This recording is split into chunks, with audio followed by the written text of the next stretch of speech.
You know what's crazy is that these cats, they are so angry. They are so angry at the Rippaverse, man. They are so mad about this stuff.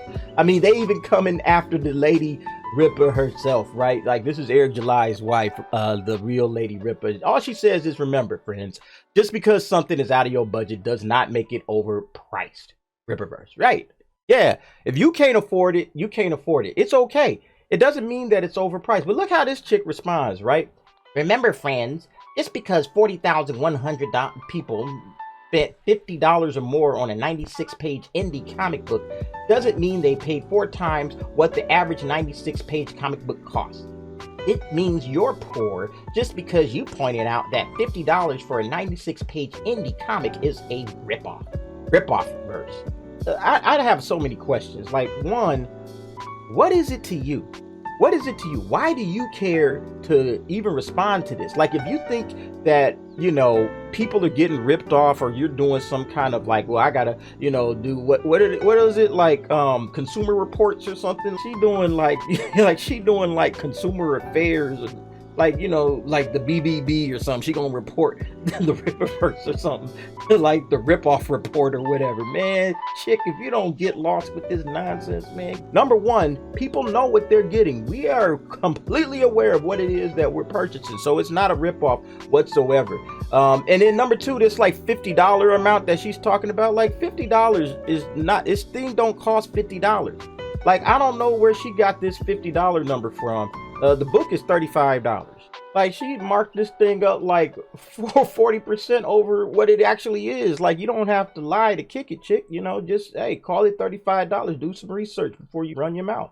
And, you know, the idea that this indie comic is like a thing, like, okay, it is an indie comic book, no question at all about it.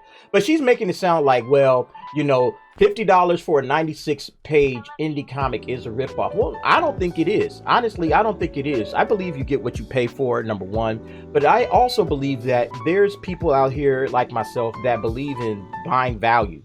You know, like the Rippaverse isn't just cranking these things out, mass printing them 100, 200, 300,000 copies of it or whatever, you know, like Marvel might do. It's basically just, hey, we're printing them and they have sellouts, right? Like, you know, some of these things are sold out and they'll never print them again. I don't know if he's planning on a reprint or anything like that. But a lot of these joints have sold out already. If you go to his website, there's a lot of these, you know, books have already been done. Nope, that cover's gone. You can get another one, but you can't get that one. So to me, like, that adds value. In my opinion, that adds value to the thing that you're purchasing when there's a limited supply.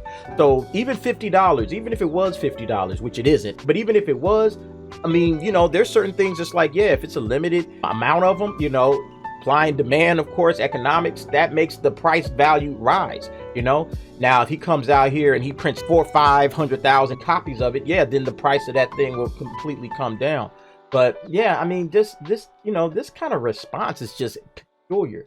Like, you know, and then, you know, it goes on with this person. It says here, I wish these people would just say, hey, you made a thing. We hope you like it. But they have to frame it as, we're going to tear down the mainstream comic book industry. We are coming for you, Marvel, DC, and Image. Well, yeah, that's true. That's true. You know, the fans that built Marvel, DC, and Image and all of the mainstream comic book, they are pissed at the way this thing has changed and developed. So yeah, we are absolutely saying we're going to tear this thing down, and I don't have a problem with it. Everybody that's purchasing knows exactly what we're trying to accomplish. They said if they didn't do that shit, we wouldn't judge them based on it. You would just find something else to judge us on, okay? You would judge us based on something else, because the fact is, it's just, you're just angry. I don't understand why you would be upset with this, other than the fact that it takes a shot at your beloved mainstream, you know, comic books. She goes on and she's talking about it here too. Like, for less than they are charging here, I can get 350 plus pages of one of the most critically acclaimed mainstream comics in the past few years.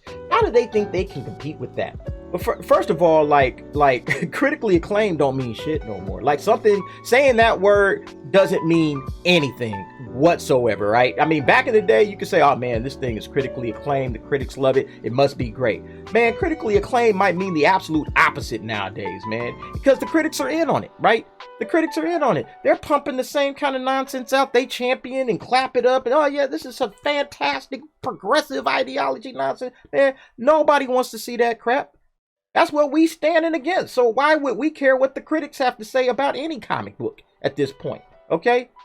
You know, it's like you got to go to trusted sources, your friends, people that you know. I could care less what the critics say. The critics' word is mud. I could care less. That's the first thing. And then the second part is, you know, say, oh, how do they think they could compete with that? Well, in your opinion, the only thing that is relevant is the mainstream. Everything else is irrelevant. And that's exactly where you're wrong, right? That's exactly where you're wrong. Everything starts somewhere, right? Every big business started somewhere. Amazon started out just being a small bookseller. Look where Amazon is at right now, okay? And there are probably people saying, oh, Amazon will never compete with this and that. And okay, we'll see, you know? So how do they think they can compete with that? By competing, right?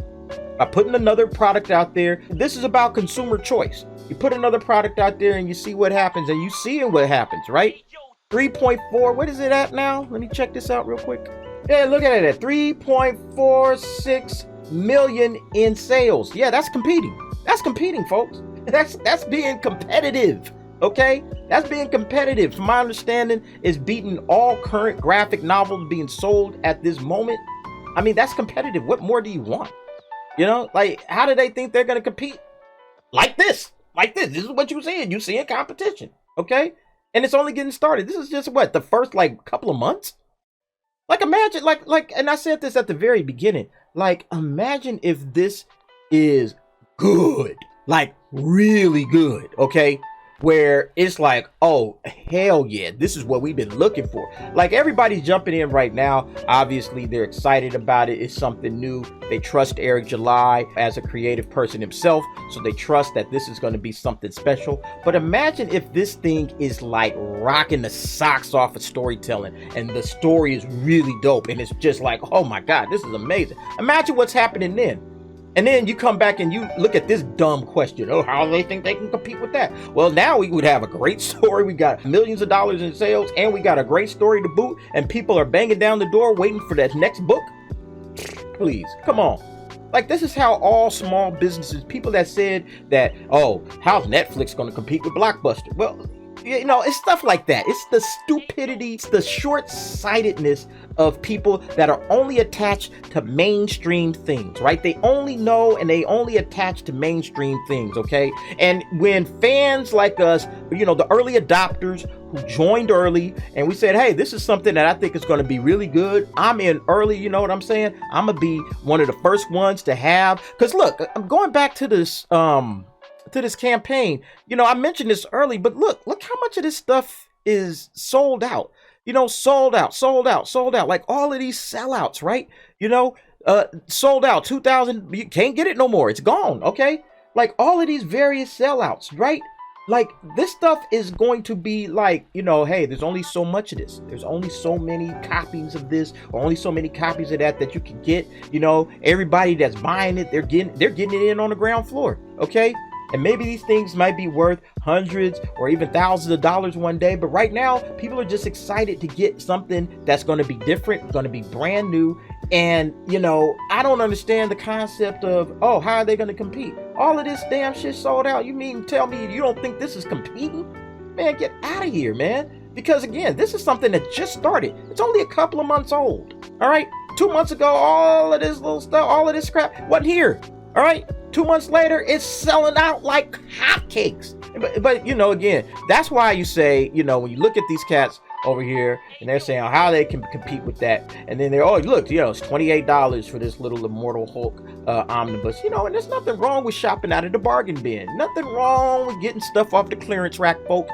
Perfectly fine. You can get your stuff off the clearance rack, get your cheap goods. Nobody has a problem with that. But as for me, I'm rocking with the Rippaverse because I believe in quality is job one. I believe in getting value for my money. I'm tired of throwing, because it's 350 pages doesn't mean you're going to enjoy any of it, you know.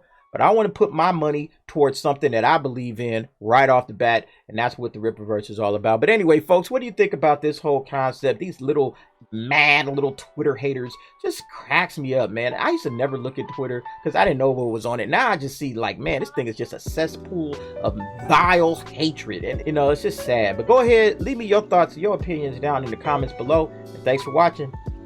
See you next time.